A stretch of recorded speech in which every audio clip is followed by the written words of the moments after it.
Vamos a desarrollar la segunda práctica, que es el reconocimiento de las rocas sedimentarias, ¿no?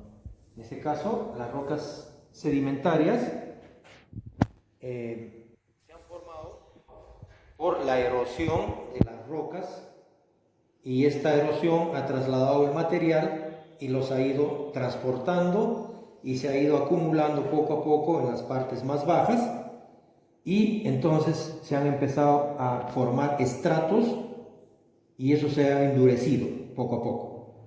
Entonces estos estratos se han formado por tamaño de la partícula. De ahí que un primer bloque de las rocas sedimentarias son las rocas clásticas, es decir, las rocas que se diferencian por el tamaño de las partículas. Y entonces nosotros vamos a partir por las rocas que tienen partículas más finas. Y en este caso, la roca de partículas más finas es la lutita. Como ven acá, la lutita, ¿no?, es una roca cuyas partículas son finas. Si nosotros raspamos esto, sale partículas finísimas, como ven acá, ¿no?, que son sus partículas de la lutita, es decir, de arcilla. Lutita, y algunos investigadores le llaman también arcillita. Entonces, lutita o arcillita. La lutita o arcillita es una roca que a veces está, por ejemplo, en la Herradura también, en Lima, en la playa, en el cerro de la Herradura. Ahí vamos a encontrar gran cantidad de lutita. Partículas más grandes ya empezamos a tener nosotros, en este caso, la arcosa. La arcosa tiene partículas un poco más grandes. Fíjense, ahí caen las partículas cuando yo raspo, ¿no?, de los dos lados. En este caso hay una arcosa de color naranja, ¿no?, arcosa de color naranja, y otra arcosa de color rosado, ¿no? La arcosa puede tener diferente color. La característica es su partícula, es decir, es un poquito más grueso que la lutita, más grueso que la lutita, ¿no? Y su color es variable. Esto lo utilizan para tallar. Eso lo hacen en tallado principalmente, en piedras, y lo hizo la cultura Chimú, Nazca, etc. Luego tenemos las areniscas. Estas rocas sí son las principales rocas formadores de nuestros suelos en selva. Acuérdense, acá en Tingo María, Pucallpa y hacia toda la selva vamos a encontrar gran cantidad de suelos que han sido formados por areniscas, estas areniscas. Tenemos areniscas, fíjense, las areniscas también ya, las partículas, miren, es como arena, se desarma rapidito. Ustedes pueden ver acá, ¿no?, las partículas ya son fácilmente desarmables. Ni bien le tocamos con la uña, comienza a salir sus partículas, gran cantidad. Y son partículas ya más gruesas que la arcosa y que la lutita. Entonces, la arenisca puede ser blanca, y si ya se meteorizó, puede ser arenisca amarilla, ¿no?, y podemos tener arenisca roja. Entonces, cuando ya tenemos nosotros formando suelos inceptisoles y ultisoles, vamos a tener arenisca roja. Cuando tenemos suelos inceptisoles recientemente, vamos a tener areniscas blancas, y en este caso también areniscas un poco más frescas, se puede decir. La otra roca que se ha formado por partículas viene a ser el conglomerado. Entonces, el conglomerado es una mezcla de rocas. Fíjense ustedes, acá hay varios tipos de rocas, incluso rocas ígneas, que se han pegado prácticamente a una matriz, que en este caso es de cemento con caliza, y ahí se fue pegando poco a poco por el transporte y formó prácticamente los conglomerados. Entonces ahí tenemos varios conglomerados, fíjense, ¿no?, las partículas más grandes, partículas medianas y partículas más finas, que han ido formando porque el río lo transportó, y como tuvo calcio se fue uniendo poco a poco. Entonces, así a simple vista no ustedes van a diferenciar fácilmente lo que es un conglomerado. Finalmente, dentro de este grupo están las brechas. Las brechas ya son más duras, son más resistentes, a diferencia de la arenisca o a diferencia de la arcosa. Nosotros podemos golpear la brecha y es difícil que se salgan sus partículas. ¿Por qué? Porque estas brechas están prácticamente bien estratificadas. ¿Cuál es la característica de ser color oscuros, con puntos blancos, con filos y con incrustaciones de calcita o de cuarcita a veces, ¿no? Calcita sobre todo, están incrustadas. Algo parecido como que si fuese una roca caliza, ¿no? Pero esto no reacciona. Cuando le echamos ácido clorhídrico no reacciona. Entonces es una brecha porque sus partículas son más grandes, más gruesas. El otro grupo que tenemos nosotros es el grupo prácticamente de las rocas orgánicas. En el grupo de las rocas orgánicas, ¿no? Acá hubo un proceso donde las conchas, los moluscos, los crustáceos se empezaron a petrificar en las rocas. Y como pueden ver ustedes acá, fíjense, acá por ejemplo, hay un crustáceo, ¿no? Petrificado en una roca.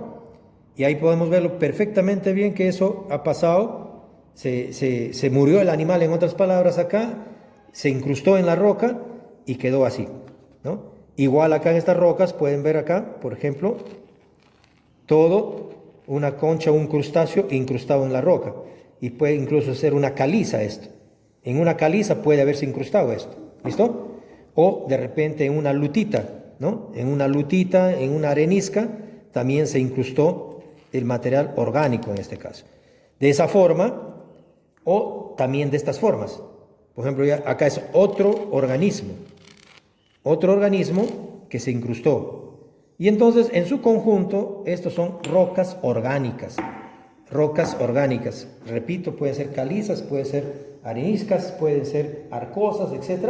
Pero ahí se incrustó el animal y eso es lo que están demostrando las rocas orgánicas. Dentro del grupo de los orgánicos también está el carbón. El carbón, ¿cuál es la diferencia? No pesa nada. Es como parecido al carbón que ustedes utilizan en sus parrilladas para hacer su parrilla y calentar el horno. Es muy parecido a eso el carbón, ¿no? Que nosotros tenemos como roca en la naturaleza o en el paisaje, ¿no? La característica del carbón: oscuro, negro, no tiene peso, su densidad es bajísimo, menor de 0.3 gramos por centímetro cuadrado, y entonces es de poco peso, a diferencia de las rocas orgánicas. Dentro de este grupo también tenemos al yeso. El yeso es una roca sedimentaria. El yeso es aportador de sulfato, en este caso, ¿no? De sulfato de calcio, ¿no? Sulfato de calcio hidratado, así le decimos, sulfato de calcio hidratado. Tiene sus partículas, ¿no? O sus cristales, ¿no? En este caso cristales romboédricos, diferente a los cristales, ¿no? Y prácticamente el carbón no tiene cristales, en cambio el yeso sí, ¿no? Pero el aporte prácticamente hoy en día en la agricultura es para un poco, se utiliza como enmiendas el yeso, ¿no? El otro grupo son el grupo de las calizas, ¿listo? El grupo de las calizas. Y acá vamos a tener nosotros el carbonato de calcio caliza. Entonces, esto se reconoce, ¿no? Principalmente porque cuando nosotros aplicamos ácido clorhídrico sale efervescencia acá, porque esto tiene calcita. Entonces, la caliza va a tener incrustaciones de calcita, ¿no? O de repente a veces puede estar puro carbonato de calcio y puede haber calcita en este caso. Esa es la caliza. La caliza es una roca principalmente formador de la Bella Durmiente, del Cerro Cotomono y de todos nuestros cerros que nos rodean a nosotros acá en Tingo María, ¿no? Pero también en los cerros existe la dolomita, que está acá, dolomita como roca. Esta dolomita es muy importante porque la utilizamos bastante en agricultura.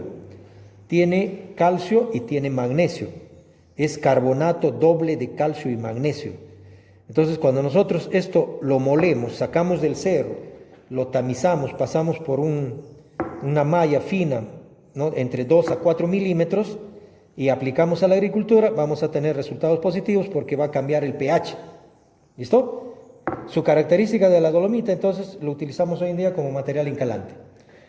Y en la cueva de las lechuzas, en la cueva de las lechuzas, justamente en el cerro que está formado por caliza, dentro de la cueva vamos a tener dos tipos de roca. Las estalagmitas que están colgadas, esto es de la estalagmita, ¿no? Están colgadas así en el techo, ¿listo? Ahí están colgadas, arriba en el techo están colgadas. Esta es una estalagmita que se forma cuando gotea el agua, va goteando el agua, ¿no? Cae el agua abajo y esto se va desgastando poco a poco. ¿Por qué? Porque el calcio con el agua que viene con el CO2, que es el ácido carbónico, se va desgastando y se va formando acá la punta de la estalagmita, ¿no? Luego tenemos la estalactita abajo. Entonces, esta estalactita está abajo, ¿listo? Cuando esta estalagmita que está arriba, ¿no?, es erosionada, cae abajo y esto va creciendo poco a poco, porque abajo también igualito va a tener así, ¿no? Y va aumentando, aumentando, aumentando hasta unirse entre la estalactita y la estalagmita. Y entonces vamos a tener nosotros en la cueva de las lechuzas las estalagmitas que están arriba y las estalactitas que están abajo. Y entre la estalagmita y la estalactita puede haber columnas. Y esas columnas pueden tener este material. Si nosotros le echamos a este material ácido clorhídrico, eso va a reaccionar en uno. Va a salir como que ustedes estuviesen echando sal de Andros a un vaso de agua, ¿no?, después de una tranca. Y entonces ahí va a salir principalmente efervescencia. Es decir, reacciona el ácido clorhídrico con el calcio que tiene las estalagmitas y las estalactitas. ¿Listo? Entonces, todo esto pertenece prácticamente al cerro de la Bella Durmiente, conformada por caliza, dolomita, estalagmita, estalactitas y columnas, ¿no? ¿Qué van a hacer en la práctica? Al igual que la primera práctica de rocas ígneas, ustedes van a describir las características, sacarán de la teoría que ya se hizo y también principalmente revisarán, ¿no?, del Google o de cualquier otro programa, las características de la dolomita, ¿no? ¿Cuál es la característica de la dolomita? ¿Cuál es su fórmula de la dolomita? ¿Para qué es importante la dolomita? ¿No? ¿Qué color tiene la dolomita? Etcétera, etcétera. Igual la caliza, ¿no? En el caso de la dolomita, ya hemos visto en la teoría que es carbonato doble de calcio y magnesio. Y en el caso de la caliza es simplemente carbonato de calcio. Y así, ¿cuáles las características de la estalagmita, de la estalactita, de las rocas orgánicas, del yeso? Dijimos que el yeso sirve para también encalar, ¿no? Las características de la arenisca, de la arcosa, el color y de todas las otras rocas sedimentarias, ¿no? Así, finalmente, las características del carbón. Toman fotos, ¿no?, y lo presentan prácticamente en su informe, ¿no? Entonces, mínimo unas 10 rocas de todo. De repente 3 por cada grupo, o 3 o 4 por cada grupo, y eso hace un informe para que cumplan con la práctica de rocas sedimentarias.